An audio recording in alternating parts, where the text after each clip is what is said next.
আসসালামু আলাইকুম রহমতুল্লাহি ওয়া বারাকাতুহু। প্রিয় দেশবাসী, আশা করি ভালো আছেন। আজকে 13ই জানুয়ারি 2026। আজকে যে বিষয়টা আমরা কথা বলবো, ইরানের ভবিষ্যৎ কি হতে পারে তা নিয়ে আজকে আলোচনা করব। আজকে ইরান হচ্ছে একটি শিয়া প্রধান দেশ, আর আমরা হচ্ছে সুন্নি। তো তাদের সাথে আমাদের এইভাবে সুন্নি এবং শিয়া এইটা আকীদাগত দ্বিদ্বন্দ্ব রয়েছে। তাদেরকে আমরা অনেকে কাফির বলি, যাই বলি। এখন ইরানের অবস্থানটা হচ্ছে মধ্যপ্রাচ্যে, মিডলে, এবং ইরান হচ্ছে মধ্যপ্রাচ্যের সবচেয়ে বড় আয়তনের দেশ। তো ইরান, ওরা হচ্ছে পার্সিয়ান, ওদেরকে বলা হয় পার্সিয়ান অঞ্চল। ইরানের একটা বড় অংশ পার্সিয়ান বলা হয়। তো ইরানের ভবিষ্যৎ কি হতে পারে, বর্তমানে এই যে আন্দোলন হচ্ছে এটার জন্য দায়ী কে? আমি এটার জন্য একবার দায়ী করব পশ্চিমকে, আমেরিকাকে। কেন? ইরানের যে খনিজ সম্পদ তেল রয়েছে, তেল ইরান তা বিক্রি করে তার দেশের অর্থনীতি চলতো। সেম প্রসেস সৌদি আরব সহ প্রত্যেকটা মিডল ইস্টের রাষ্ট্রের চলতো। কিন্তু ইরানের ক্ষেত্রে কি হয়েছে, এই তেল সে যে বিক্রি করে সারা দুনিয়াতে তার যে রাজত্ব চলতো। 1985 সালে ইরানে ইসলামী বিপ্লব হয়। ইসলামী বিপ্লবের পর ইরানে একটি ইসলামিক শাসনতন্ত্র জাগ্রত হয়। তারপরেই ইরানে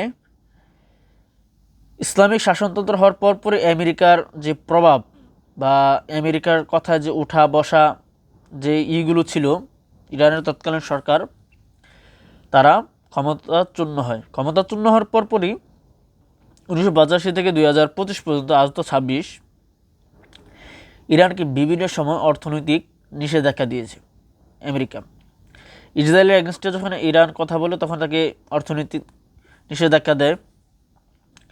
তো এইভাবে ইরানে চলছে। ইরানের বর্তমান আন্দোলন হওয়ার পিছনে অনেকগুলো কারণ দায়ী। প্রথমত, ইরানের দ্রব্যমূল্যের দাম বেড়ে যাচ্ছে। ইরানের মানুষ অনেক খুব এই ইরানের সরকারের প্রতি, আয়াতুল্লাহ খামেনির প্রতি। তার কারণটা হচ্ছে অর্থনৈতিকভাবে ইরান ধ্বংস হচ্ছে এবং ইরানের প্রতিটা জিনিসই দাম বেড়ে যাচ্ছে। এখন এই দাম বাড়ার পেছনে কারণ হচ্ছে কারণ পশ্চিমের আনুগত্য না করার কারণে ইরানকে তার দ্রব্যমূল্যের দাম বাড়িয়ে দিয়েছে। তারপর আরেকটা বিষয় হচ্ছে, ইরান হচ্ছে একমাত্র রাষ্ট্র মিডল ইস্টের ভিতরে ইসরায়েলের পর সবচেয়ে বেশি ইহুদি ইরানে বসবাস করে। এটা আমি আবারও বলছি, ইসরায়েলের পর সবচেয়ে বেশি ইহুদি ইরানে বসবাস করে মধ্যপ্রাচ্যে। কেউ বলে 70,000, কেউ বলে এটা 4 লক্ষের মতো ইহুদি সে বাস করে ইরানে। ইরানের এই খামেনি সরকারকে পতন করার জন্য বাংলাদেশের যেমন শাহবাগী আছে না, এই শাহবাগী এবং ইহুদি এই দুইটাকে ইউজ করে ইরানকে উত্তপ্ত করে তুলেছে। এমনকি আমরা নিউজে দেখছি যে ইরানের সেখানে ইসরায়েলের পতাকা দিয়ে বিক্ষোভকারীরা পতাকা নাড়াচ্ছে, ইসরায়েলের পতাকা নাড়াচ্ছে ইরানে। ইসরায়েল হচ্ছে পৃথিবীর সবচেয়ে নিকৃষ্ট একটা সন্ত্রাসী গোষ্ঠী, তারাও এই ক্ষেত্রে ইন্টারফেয়ার করেছে। পশ্চিম চাচ্ছে খামেনি সরকার পতন হোক, তারা একটা পশ্চিম তান্ত্রিক একটা সরকার তৈরি করে ইরানকে দাসত্ব বানাক। কেন এই কথাটা বলছি, এই কথা জানতে হলে আমাকে আবার চলে যেতে হবে ইরাকে, এরপর চলে যেতে হবে লিবিয়াতে এবং আফগানিস্তানে। 3টি রাষ্ট্রে আমেরিকা হামলা করেছে। হামলা করার পর 3টি রাষ্ট্রে একটি শুধু আফগানিস্তান, সেখানে আমেরিকা হামলা করে তার যে শত্রু তাদেরকে ধ্বংস করতে পারে নাই বা পরাজিত করতে পারে নাই।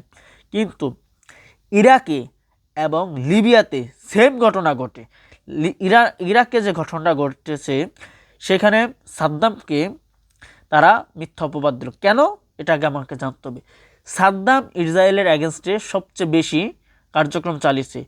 আমরা যদি 1998 সালে সাদ্দাম আপনার ইসরায়েলের এগেনস্টে একটা শিশু বাচ্চার মাকে হত্যা করার কারণে, পুরো ফ্যামিলিকে হত্যা করার কারণে, এই কথা শুনে সাদ্দাম ইসরায়েলে ব্যাপক পরিমাণে মিসাইল হামলা চালায় এক রাত্রে। তার 1 সপ্তাহ পরেই পশ্চিম বলছে যে ইরাক পারমাণবিক বোমা তৈরি করছে, তাই ইরাকে আমাদের হামলা করা প্রয়োজন। তখন ইরাকে হামলা করে ফার্স্টে ইরানের তেল ঘাঁটিগুলো দখল করে নেয়। তারপরে ইরাকে হামলার আগে আরেকটা ঘটনা বলি, হামলার আগে ইরাকে একটা সাদ্দাম বিরোধী একটা জনশক্তি তৈরি করেছে। আমি আবারও বলছি, সাদ্দাম বিরোধী একটা জনশক্তি তৈরি করার পর ইরাকে হামলা চালায়। হামলা চালানোর পর এই সাদ্দাম বিরোধী জনশক্তিটা দিয়ে ইরাকে একটা সরকার প্রতিষ্ঠিত করে এবং সাদ্দামকে ধ্বংস করে, এবং ইরাকের যে খনিজ সম্পদ তেল লুট করে, এবং ইরাকে যারা এটার প্রতিবাদ করেছে তাদেরকে হত্যা করা হয়েছে, এবং ইরাকে ব্যাপকভাবে নারীদের ইজ্জতহানি করেছে।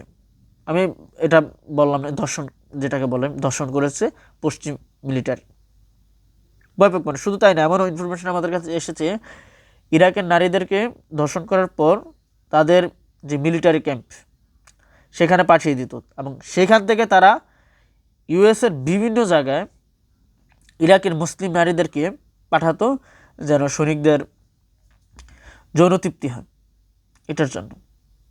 তো ইরাকে সাদ্দামের দেশে যে ঘটনাটা ঘটাইছে, এখনও আমরা লিস্ট করছি, ইরাকে 20 লক্ষর মতো শিশু হত্যা করেছে পশ্চিম ইরাককে ধ্বংস করেছে। এখনও ইরাক একটি যুদ্ধ বিধ্বস্ত রাষ্ট্র, এবং সেখানে ইসরায়েল এবং পশ্চিম উভয় মিলে ইরাককে চুষে খাচ্ছে। এখন আমরা চলে যাই লিবিয়াতে গাদ্দাফি ছিল একজন আল্লাহ অলি সরকার বলা যায়। লিবিয়ার গাদ্দাফি খুবই অমায়িক একজন সরকার ছিলেন গাদ্দাফি। সে লিবিয়াটাকে এমনভাবে গড়েছিলেন, কোরআনের আইন দিয়ে গড়েছিলেন বলার বাইরে। গাদ্দাফি সাহেব তিনি একজন আল্লাহর ওলি ছিলেন, শহীদ গাদ্দাফি রহমুল্লাহ।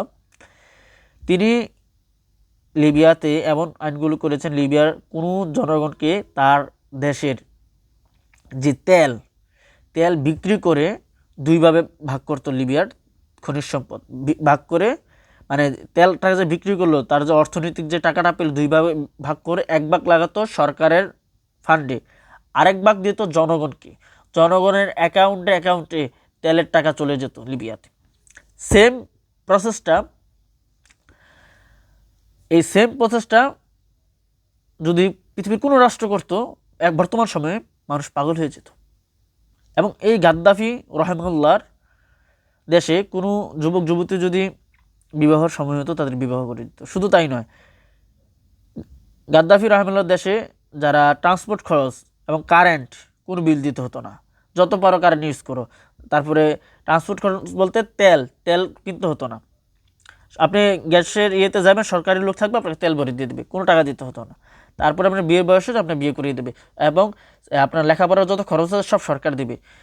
বিয়ে করার ও সরকার করাবে, লেখাপড়ার খরচও দিবে, বিয়ে করার পর দাম্পত্য জীবন চলার জন্য সরকার দেবে, একটা পর্যায়ে গিয়ে আপনাকে চাকরি দিয়ে দেবে। পৃথিবীর সবচেয়ে কল্যাণময় একটি রাষ্ট্র ছিল লিবিয়া। পশ্চিম যখন দেখলো লিবিয়ার তেলের উপর, খনিজ সম্পদের উপর নজর পড়লো, তখনই লিবিয়ার সৈনিকদেরকে, মানে সেনাবাহিনীকে দিয়ে এবং কিছু লোক, যারা আমরা বাংলাদেশে বামপন্থী লোক বলি, এরকম বামপন্থী কিছু লোককে দিয়ে বিপুল পরিমাণে পেট্রো ডলার যেটাকে বলা হয়, বুঝতে পারছেন, ডলার দিয়ে তাদেরকে ক্রয় করে ফেলা হয়। তারপরে লিবিয়ার যিনি গাদ্দাফি রহমুল্লাহ, ওনার এগেনস্টে তাদেরকে প্রতিবাদ করে এবং ওনার এগেনস্টে একটা বিক্ষোভ তুলে। তারপরে অবৈধভাবে অস্ত্র শস্ত্র দিয়ে পশ্চিমের সহযোগিতায় গাদ্দাফি রহমুল্লাহকে শহীদ করে, এবং লিবিয়াতে আজও কোনো সরকার টিকতে পারে না। সেখানে গৃহযুদ্ধ চলছে, সেখানে কোনো একটা মানুষ 100 টাকা নিয়ে রাস্তা দিয়ে হেঁটে যেতে পারে না, কে কাকে মারে কোনো নিশ্চয়তা নেই। সেখানে একটা অরাজকতা রাষ্ট্র চলছে। এখন লিবিয়ার সেনাবাহিনী, লিবিয়ার জনগণ বুঝছে গাদ্দাফি কত বড় আল্লাহর নিয়ামত ছিল। তো এই হচ্ছে গাদ্দাফির হিস্ট্রি। লিবিয়াটাকে এখন ধ্বংস করেছে। সেম প্রসেস এখন ইরানের দিকে। আমি আবারও বলছি, সেম প্রক্রিয়া এখন ইরানকে করবে। কীভাবে? ইরানকে সে নিষেধাজ্ঞা দিল, সে যেন তেল না বিক্রি করতে পারে। 1 নম্বর, তার তো অর্থনীতি চলে তেল দিয়ে, তেল বিক্রি করতে পারবে না। পরবর্তীতে কি, তার অর্থনীতি, তেল যেহেতু বিক্রি করতে পারে, তার অর্থনীতির যেই চাকাটা ঘুরছে না, তখন তার দেশের পণ্যের দাম বেড়ে গেল, মানে যে পণ্য দ্রব্যমূল্যের দাম বেড়ে গেল। তারপরে সে কী করলো, পানি সাপ্লাই ইরান যে প্রসেসগুলোতে করে সেগুলো বন্ধ করে দিল। তারপরে পানি হচ্ছে মিডল ইস্টের হৃৎপিণ্ড। এইভাবে বন্ধ করার পরে ইরানের যে জনগণ, তাদের ভিতরে শাহবাগী টাইপ যেটা আছে, ওটারে মাঠে নামাই দিল। এবং এটার সাথে ইসরায়েলি ইহুদি যারা ইরানে রয়েছে 70,000 থেকে 4 লক্ষের মতো ইহুদি রয়েছে ইরানে, এই দুইটা শ্রেণী মিলে ইরানের সাধারণ মানুষ, যে এই সাধারণ মানুষের মাথা আপনার ঘুরাই দিল যে এই সরকার এই সেই বিভিন্ন জিনিস পশ্চিমকে আদর্শ লালন করতে হবে, এই বিভিন্নভাবে করে। তারপরে ইরানের সাধারণ মানুষের যে ক্ষোভ, তাদের অর্থনৈতিকভাবে রাষ্ট্র খুবই ধ্বংসের দিকে চলে যাচ্ছে, তারপরে আপনার এই দ্রব্যমূল্যের দাম বেড়ে যাচ্ছে, ইরান বিভিন্ন প্রক্সি যুদ্ধে জড়িত, এতে ইরান প্রচুর টাকা পয়সা ক্ষয় হচ্ছে।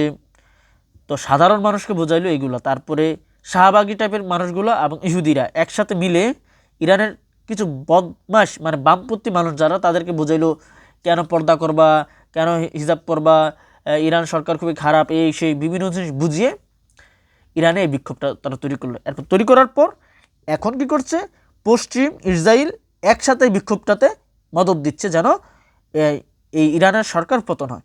ইরানের সরকার পতন হওয়ার পর কি করবে, তার এই সরকারটা পতন হওয়ার পরপরই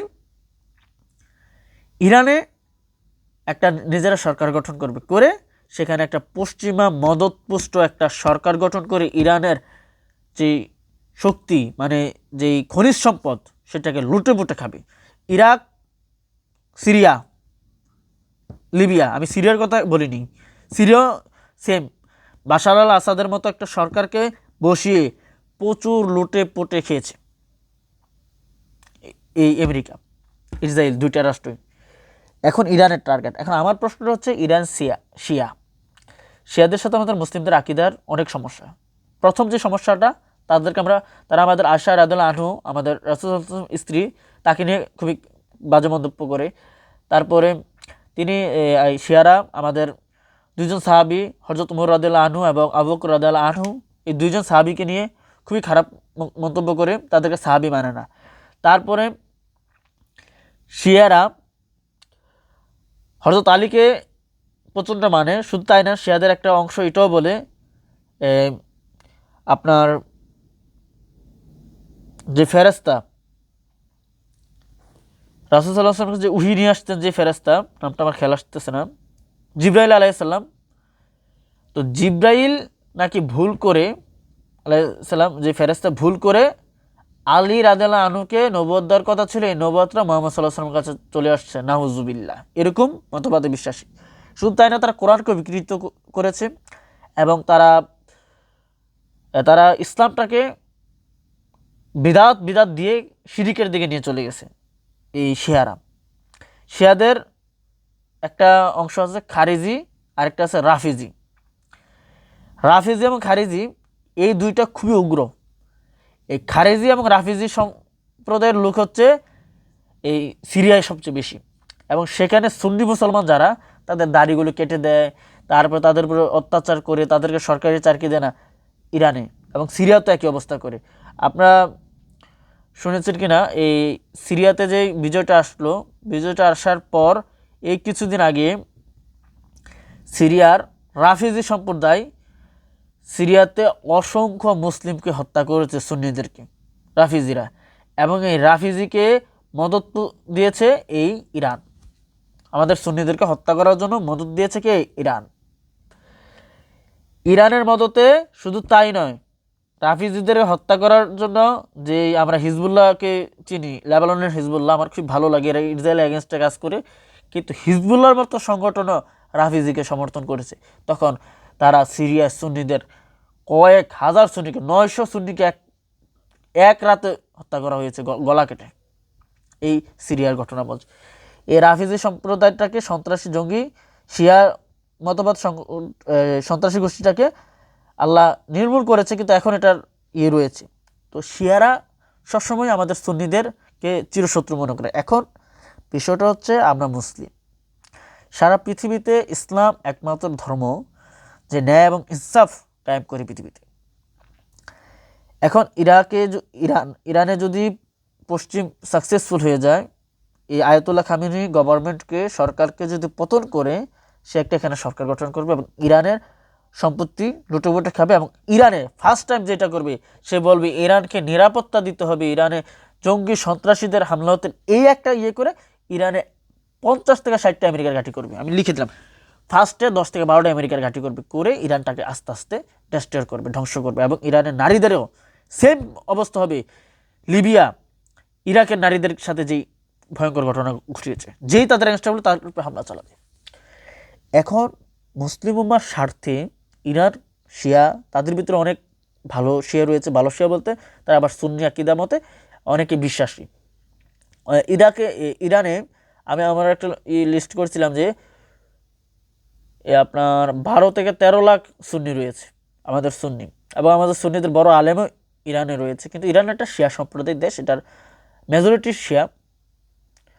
তো এখন মিডল ইস্টের যে বর্তমান পরিস্থিতি, এই পরিস্থিতি পর্যবেক্ষণ করলে ইসরায়েলের যে এখন যদি ইরানকে ইসরায়েল এবং আমেরিকার মদতে এই আন্দোলনের মাধ্যমে খামেনি সরকারকে যদি পতন করে, তাহলে মিডল ইস্টে যে প্রক্সি বাহিনীগুলো আছে, ইয়েমেনের বাহিনী, তারপর হিজবুল্লাহ, তারপরে সিরিয়া, তিনটি দেশে যে প্রক্সি বাহিনী, এই প্রক্সি বাহিনীগুলো এবং এই 3টা বাহিনী দমে যাবে, স্টপ হয়ে যাবে, তাদের রসদ। তখন ইসরায়েল কি করবে, সে আরও পাওয়ারফুল হয়ে মিডল ইস্টে রাজত্ব করবে, ইরান যদি এই অবস্থায় থেমে যায়।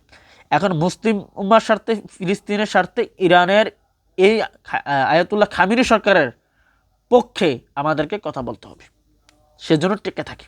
কেন? সে টিকে না থাকলে ফিলিস্তিন সহ পুরো মিডল ইস্ট নয়, সারা পৃথিবীর মুসলিম উম্মার জন্য ক্ষতি হবে। কেন? সে একখানে বসে তাই যে প্রক্সি বাহিনীকে সহায়তা করতে, নিজে ইসরায়েলের এগেনস্টে মিসাইল ছড়ছে, ইসরায়েলকে চাপে রাখছে, এবং পশ্চিমকেও মিডল ইস্টে একটা চাপে রাখছে।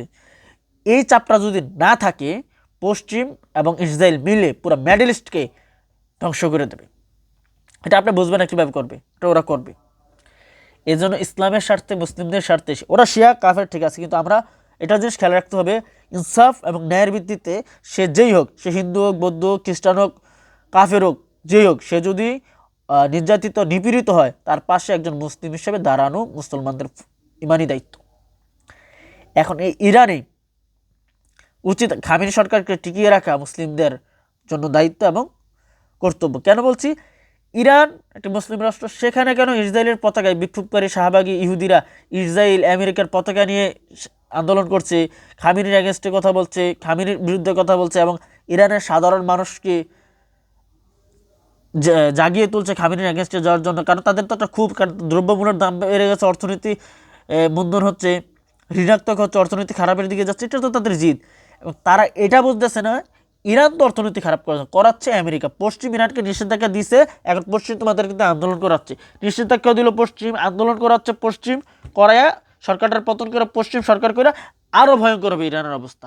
ইরানের জনগণের কী করা এখন প্রয়োজন? তাদের প্রথম কাজটা হচ্ছে বুঝা, এটা কারা এটা কাজটা করাচ্ছে, বুঝে খামেনি সরকারের পক্ষে কাজ করা, এবং সবাই ঐক্য হয়ে গেলে চায়নার সাহায্যে, রাশিয়ার সাহায্যে এবং ওই রাষ্ট্রগুলোর সাহায্যে সেখানে একটা ঐক্যজোট করলে, তারপরে তারা যে অর্থনৈতিক সহযোগিতা করে, তাহলে ইরানের অর্থনীতি উপনীতি করবে। আরেকটা কথা বলে দিই আপনাকে, সেটা হচ্ছে যদি এই ইরান এখন দমে যায় এবং পশ্চিমের যে টার্গেট এটা সফল হয়ে যায়, আফগানিস্তান বিপরীতে পড়বে, মিডল ইস্ট পড়বে, এবং চীন, রাশিয়া উভয় রাষ্ট্র কৌশলগতভাবে বিপদে পড়বে। কেন পড়বে?